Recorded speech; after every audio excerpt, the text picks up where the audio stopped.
Walang iba kundi ako, ang mahiwagang pito papuntang bagong kabuyang Wonderland. Paano po ninyo nalaman ang pangalan ko? Ibiniling ka kay Daga ng tropa nating White Rabbit.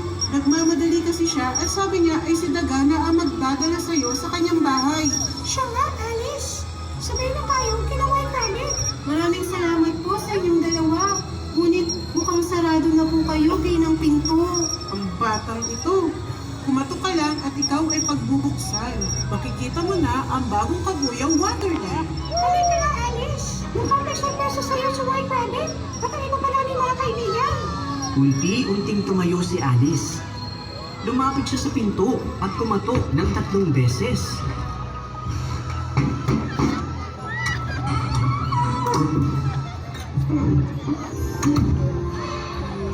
Wow! Maraming salamat po. Mukhang napakakulay at napakaliwanag ng bagong kabuyang Wonderland. Pasok na, Alice! Welcome sa bagong kabuyang Wonderland! Tandaan mo, kailangan na lagi kang masaya kapag ikaw ay nasa bagong kabuyang Wonderland.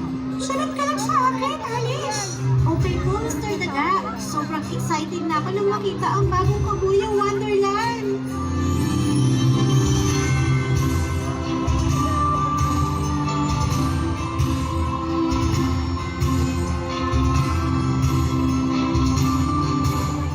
Pagpasok ni Alice at Mr. Daga sa pintuan ng bagong kabuyang Wonderland, ay tila may sumalubong sa kanila na malamig at mabangong hangin.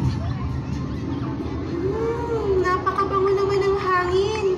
Mukhang may nagsasaing na. Nakakagutom! Dito kasi sa bagong kabuyang Wonderland